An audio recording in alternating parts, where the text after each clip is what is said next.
Hello friends, good morning to all. Last class में हमने start किया था, इलेक्ट्रोस्टैटिक्स के बारे में डिस्कस किया था। और इलेक्ट्रोस्टैटिक्स के अंदर हमने चार्ज को लेके बात की थी। चार्ज की डेफिनेशन, चार्ज को किससे रिप्रेजेंट करते हैं, इसका फॉर्मूला, यूनिट, डायमेंशन बारे में, राशि के बारे में। तो एक बार और फिर हम आगे के टॉपिक के लिए आगे बढ़ते हैं। तो हमने चार्ज को रिप्रेजेंट करते हैं कैपिटल क्यू या स्मॉल क्यू से।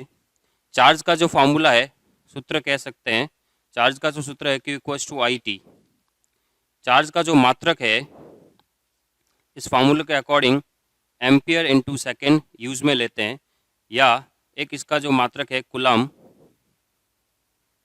हम यूज में लेंगे। चार्ज का जो मोस्टली पॉपुलर जो यूनिट है वो कुलम है, इसको हम आगे जाकर यूज में लेंगे, इसको करेंगे। उसके बाद में वीमा की बात की थी हमने। चार्ज की जो वीमा है वो है ए टी। और फिर बात की थी हमने राशि कि चार्ज कैसी राशि है, तो चार्ज एक अदिश राशि है। तो ये सारी बात हमने लास्ट क्लास के अंदर डिस्कस कर ली थी। आज हमारा जो टॉपिक रहेगा इसके आगे का वो है fundamental properties of an electric charge, विद्युत आवेश के मूलभूत गुण। तो विद्युत आवेश के कौन कौन से गुण हैं उसके बारे में डिस्कस करते हैं। तो आज का जो हमारा टॉपिक है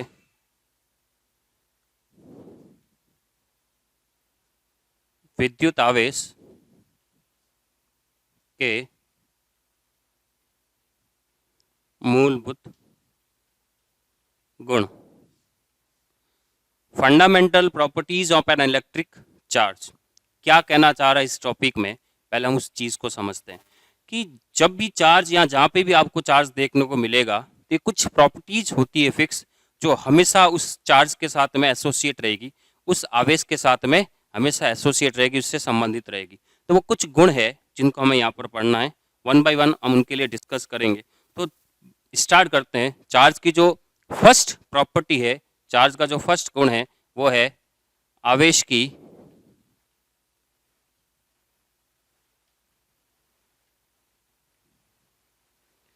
योज्यता का नियम। आवेश की योज्यता का नियम, ये क्या है, इस नियम में क्या स्टेटमेंट इस नियम का, उसके बारे में बात करते हैं। तो ये नियम कहता है कि किसी निकाय का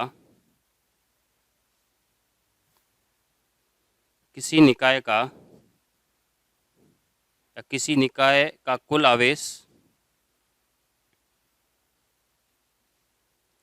उसमें उपस्थित समस्त आवेशों के योग के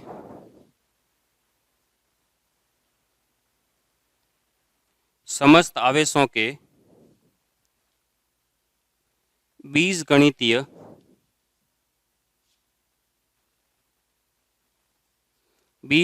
योग के बराबर होता है। ये इस नियम का स्टेटमेंट है, आवेशों की योज्यता का नियम। और इस नियम में ये कहा गया है कि किसी भी निकाय का कुल आवेश उसमें उपस्थित समस्त आवेशों के बीजगणितीय योग के बराबर होता है। राइट। अगर मैं इसको थोड़ा इंग्लिश में भी रिपीट कर देता हूँ, the total charge of any system is equal to the total algebraical sum of the charge पर दैट सिस्टम। ओके, तो क्या कहना चाह रहा है, बिल्कुल सिंपल सा ये नियम है आवेश का। ये नियम क्या आता है, इसको अगर मैं एग्जाम्पल के थ्रू समझाऊं, तो मान लीजिए ये एक सिस्टम है और इस सिस्टम में 3 चार्ज है, +3 कूलम, +4 कूलम, -2 कूलम। और अगर हमसे पूछा जाए कि इस सिस्टम, इस निकाय का कुल आवेश कितना होगा, तो हमारा जवाब क्या होगा, कुल आवेश यानी कि Q से लिखेंगे। और C मैंने आपको बता दिया, चार्ज का यूनिट है कूलम, और पॉजिटिव और नेगेटिव दो टाइप के चार्ज होते हैं, +3 कूलम, -2 कूलम और +4 कूलम। तो अब इस निकाय का जो कुल आवेश होगा वो कुल आवेश किसके बराबर होगा, उस निकाय में उपस्थित समस्त आवेशों के बीजगणितीय योग के बराबर होगा। राइट। तो एक यहाँ पर क्लियर करते हैं कि बीजगणितीय योग का मतलब क्या होता है, राइट। बीजगणितीय योग का मतलब ये होता है कि दो टाइप के योग हम यहाँ पर पढ़ेंगे, अभी मैं उसके बारे में बात करूंगा। बीजगणितीय योग का मतलब नॉर्मल हम जो योग करते हैं, नॉर्मल हम जो सम या एडिशन करते हैं, उसको बोला गया है बीजगणितीय योग या एल्जेब्रिकल सम। तो इसको आप करें तो +3 कूलम और +4 कूलम योग या +7 कूलम और -2 कूलम कर दे तो ये आएगा +5 कूलम। ओके, तो इस क्वेश्चन का आंसर होगा +5 कूलम, राइट। तो बीजगणितीय योग का मतलब क्या हुआ? योग तो नॉर्मली हम जैसे कर रहे हैं वैसे ही कर रहे हैं। तो यहाँ फिजिक्स के अंदर दो टाइप के योग आपको मिलेंगे। एक मिलेगा बीजगणितीय योग,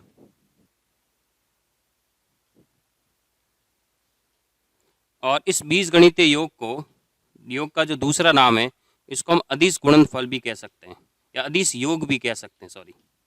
और दूसरा जो योग है वो है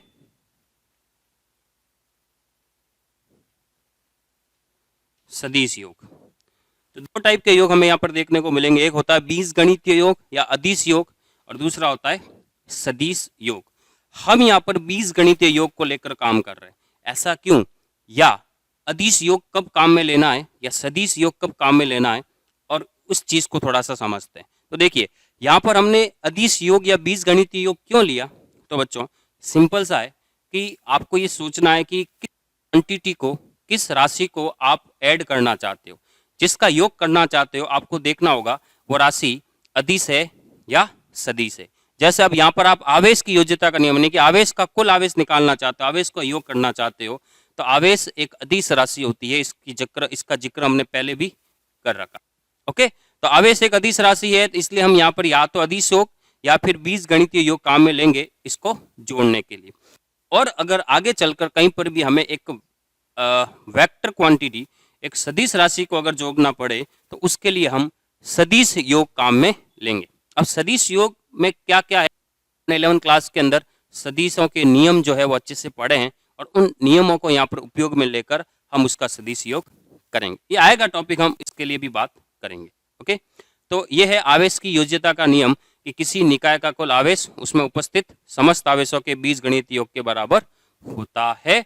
और एक सिंपल सा चीज मैंने आपको बता दिया, बीजगणितीय योग क्या होता है, और इसी को अदिश योग भी बोलते हैं, और एक सदिश योग। ये बच्चों मैंने आपको एक सिंपल फॉर्म में समझा दिया, क्योंकि कई बार ये एक डाउट, ये कंफ्यूजन भी रहता है कि इस स्टेटमेंट के अंदर ये बीजगणितीय वर्ड आगे यूज में क्यों लिया जा रहा है, राइट। तो एक ये कंफ्यूजन ना हो, इसलिए मैंने इस चीज को क्लियर कर दिया। बच्चों अब इस प्रॉपर्टी से हमें एक बहुत बड़ा एक और चीज यहाँ पर हाथ में लगेगा हमारा, और वो क्या, उस चीज को अपन थोड़ा समझते हैं।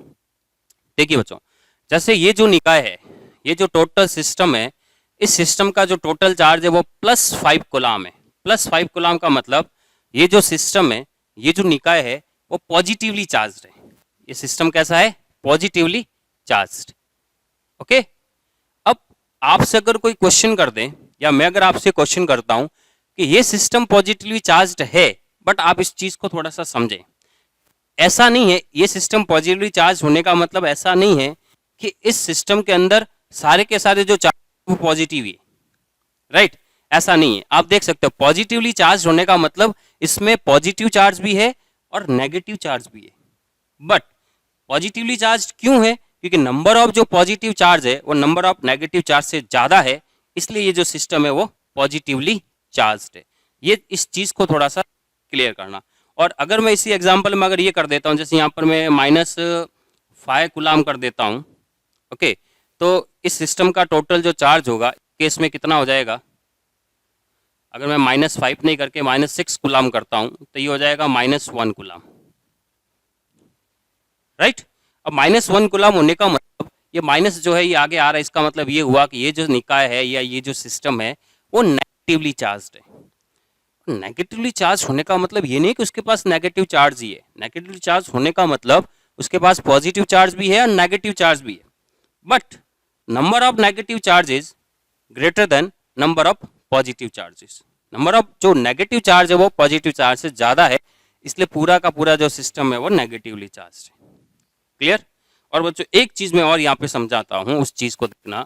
अगर मैं यहाँ पर एक चार्ज और ऐड कर देता हूँ +1 कूलम, ओके, तो +1 कूलम चार्ज ऐड करने से अब सिस्टम का, इस निकाय का जो टोटल चार्ज है वो चार्ज कितना हो गया, Q इक्वल्स टू 0 कूलाम, मतलब कोई चार्ज नहीं है, टोटल चार्ज आ गया 0। यानी कि ये जो निकाय है, ये जो सिस्टम है वो अनचार्ज्ड है, अनावेशित है, न्यूट्रल है, उदासीन है, राइट। बट अगर बच्चों मैं आपको यहाँ पर ये कहता हूं कि कोई वस्तु उदासीन है या कोई निकाय उदासीन है, तो इसका मतलब क्या समझना है, इसका मतलब ये नहीं समझना है कि उसके पास आवेश नहीं है। उदासीन न्यूट्रल होने का मतलब उसका टोटल चार्ज 0 है, बट इसका मतलब ये नहीं कि उसके अंदर आवेश प्रेजेंट नहीं है, उसके अंदर आवेश है। बट दिक्कत क्या है कि नंबर ऑफ पॉजिटिव चार्ज और नंबर ऑफ नेगेटिव चार्ज जो है वो इक्वल है, इसलिए इसका जो टोटल चार्ज है वो 0 है। तो मैं आपको यहाँ पर जो चीज क्लियर करना चाहता हूँ वो ये है बच्चों कि आगे चलकर अगर कोई ये चीज बोलता हूँ, ये एक वस्तु है जो अनावेशित है या ये एक वस्तु है जो उदासीन है, तो इसका मतलब आपको ये समझना है इसका टोटल चार्ज तो 0 है, बट उसके अंदर पॉजिटिव चार्ज भी है, नेगेटिव चार्ज भी है और दोनों का अमाउंट इक्वल है। ओके, तो ये था आपका आवेश की योज्यता का नियम। जो पहला नियम है उसको स्टेटमेंट के साथ में मैंने आपको समझा दिया, और यहाँ से एक चीज हमें दिमाग में रखना है कि उदासीन और न्यूट्रल ऑब्जेक्ट का मतलब क्या होता है, क्योंकि आगे जाके ये चीज हमें कहीं ना कहीं यूज में लेनी पड़ेगी। ओके, होप आपको ये प्रॉपर्टी समझ में आ गई होगी अच्छे से। अब मैं आगे बात करता हूं आवेश की जो दूसरी प्रॉपर्टी है, आवेश की जो दूसरी प्रॉपर्टी है उसके बारे में हम बात करते हैं। और आवेश का जो दूसरा गुण है वो क्या है,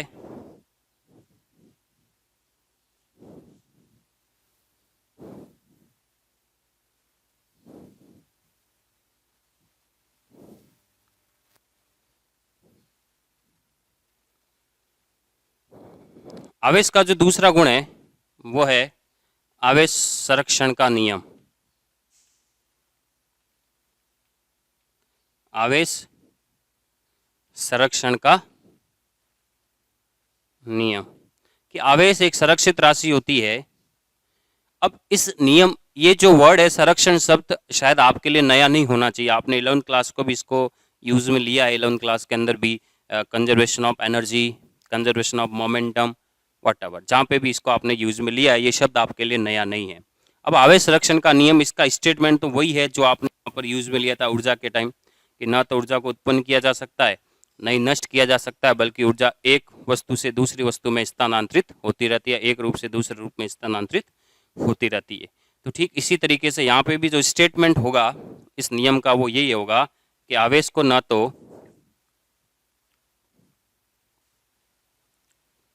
आवेश को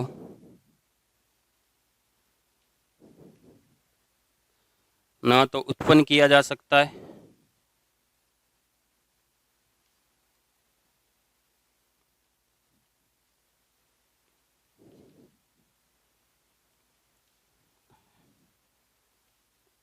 न ही नष्ट किया जा सकता है।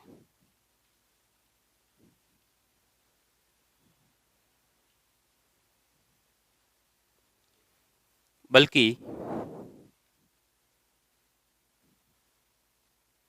आवेश एक वस्तु से दूसरे वस्तु में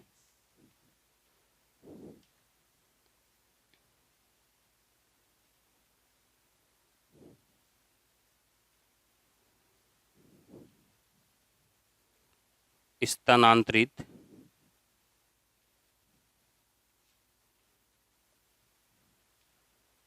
होता है। किसी विलगित निकाय का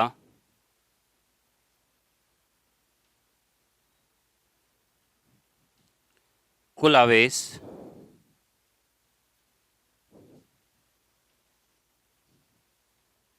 संरक्षित, कुल आवेश सदैव संरक्षित रहता है। तो बच्चों ये मैंने आवेश संरक्षण का जो नियम है उसका स्टेटमेंट मैंने आपके सामने लिखा है, एक बार मैं पढ़ के उसको सुना देता हूं कि आवेश को न तो उत्पन्न किया जा सकता है, न ही नष्ट किया जा सकता है, बल्कि आवेश एक वस्तु से दूसरे वस्तु में स्थानांतरित होता है। और सबसे इम्पोर्टेंट बात कि किसी विलगित निकाय का जो कुल आवेश है वो सदैव संरक्षित रहता है। राइट, तो आवेश एक संरक्षित राशि होती है। और इस चीज़ का ये जो स्टेटमेंट है ये अपन को दिमाग में रखना है। और ये क्या कहना चाह रहा है मैं उसके बारे में एक एग्जाम्पल के थ्रू आपको समझाता हूँ, उस चीज़ को अपन थोड़ा सा समझते हैं। क्लियर? तो बच्चों देखिए, मान लीजिए ये आपके पास में एक निकाय है, ओके, और इस निकाय में 3 चार्ज है। चार्ज मतलब 3 वस्तु है और उनके ऊपर चार्ज है। एक वस्तु है ए, दूसरी है बी और तीसरी है सी। ए के पास में जो चार्ज है वो है +2 कूलम, बी के पास में जो चार्ज है वो चार्ज है +5 कूलम और सी के पास में जो चार्ज है वो है -3 कूलम। ओके, अब मैं ये कह रहा हूँ, मान लीजिए ये क्वेश्चन ही मान लो आप अपने कि क्वेश्चन की तरह मैं आपको ये रिप्रेजेंट कर रहा हूँ और उसमें आपको ये नियम भी समझ में आ जाएगा। मान लीजिए ऑब्जेक्ट ए, बी और सी एक 3 वस्तु है, ये एक निकाय बना रहे पूरा, राइट। और इन तीनों वस्तुओं के बीच में इंटरेक्शन हो रहा है, आपस में ये इंटरेक्शन हो रहा है इनके बीच में। तो आफ्टर इंटरेक्शन, अब ये बिफोर इंटरेक्शन इन वस्तुओं के पास में जो आवेश है वो इतना है। तो आफ्टर इंटरेक्शन इन वस्तुओं का जो आवेश होगा वो कितना होगा वो आपको बताना है। मैं यहाँ पे कुछ आपको बता देता हूँ, 2 वस्तुओं का आवेश बता देता हूँ कितना होगा। जैसे ए का जो आवेश है वो है +1 कूलम, बी का जो आवेश है वो हो गया -3 कूलम, -4 कूलम। तो आपको बताना है इस वस्तु सी का जो है आवेश कितना होगा, राइट। तो बच्चों कोई मुश्किल नहीं है और इस क्वेश्चन में इसी नियम का यूज हमें लेना होगा। और इस नियम के अकॉर्डिंग किसी विलगित निकाय का कुल आवेश सदैव संरक्षित रहता है, राइट। ये चीज हमें थोड़ी सी दिमाग में समझना और ये इंपॉर्टेंट है इसके अंदर। और मैं अभी इसको विलगित का मतलब क्या होता है ये सारा अभी मैं आपको एक्सप्लेन करूंगा एक एग्जाम्पल के थ्रू। तो पहले इस क्वेश्चन को हम क्लियर कर देते हैं कि ये क्वेश्चन कैसे होगा। तो सबसे पहले ये देखिए, ये एक निकाय हो गया, राइट। अब इस निकाय में ये 3 वस्तुएं जिनके ऊपर आवेश इतना, तीनों में इंटरेक्शन होगा और इंटरेक्शन होने के बाद में आवेश का जो है वो स्थानांतरण होगा। या तो आवेश इधर से इधर जाएगा, इधर से इधर जाएगा, वो व्हाटएवर किधर से किधर जाएगा वो बात की बात है, लेकिन आवेश का स्थानांतरण होगा। और स्थानांतरण होने के बाद में हम इनको वापस सेपरेट करेंगे। तो सेपरेट करने के बाद में हर एक वस्तु के पास में आवेश जो है वो अलग अलग होगा। ए के पास में 1 कूलम है, बी के पास में -4 कूलम है, तो सी के पास में कितना होगा।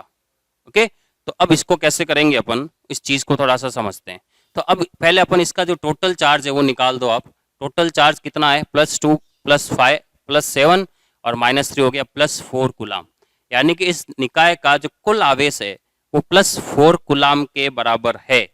तो डेफिनेटली आफ्टर इंटरेक्शन इस पूरे सिस्टम का जो टोटल चार्ज है, टोटल आवेश है, वो अगेन +4 कूलम ही होना चाहिए। भले अंदर इस निकाय के अंदर जो वस्तुएं हैं उनका आवेश भले बदल सकता है, कम ज्यादा हो सकता है, लेकिन टोटल जो निकाय का आवेश है वो सेम होना चाहिए। इधर +4 कूलम है तो उधर भी +4 कूलम रहेगा। अब उसके अकॉर्डिंग जो है आप इसको बैलेंस कर सकते हैं। अब देखिए, अब +4 कूलम होना चाहिए तो यहाँ पर क्या हो गया, +1 कूलम, ये +4 कूलम हो गया। तो अब यहाँ पर 1 प्लस का और माइनस का 4, तो ये टोटल कितना हुआ, -3 कूलम। अब -3 कूलम हो रहा है तो सोचिए अब मैं इस सी पर क्या आवेश रखूं कि +4 कूलम मुझे मिले। तो इस पर अगर मैं +7 कूलम रखता हूं, इस पर अगर मैं +7 कूलम रखता हूं, तो अब अगर इन तीनों को ऐड करें तो 1 और 7 8 8 -4 करेंगे तो 4 कूलम आएगा कि नहीं आएगा। मतलब वस्तु सी पर जो आवेश आएगा वो कितना आएगा, +7 कूलम आफ्टर इंटरेक्शन। तो नियम का मतलब ये हुआ है कि आवेश संरक्षण का नियम का मतलब निकाय का जो कुल आवेश है वो संरक्षित रहेगा। उसके अंदर जो वस्तु इंटरेक्शन हो रहा है उनका आवेश कम ज्यादा हो सकता है, बट कुल जो आवेश होगा वो यहाँ पर नियत रहेगा। ओके।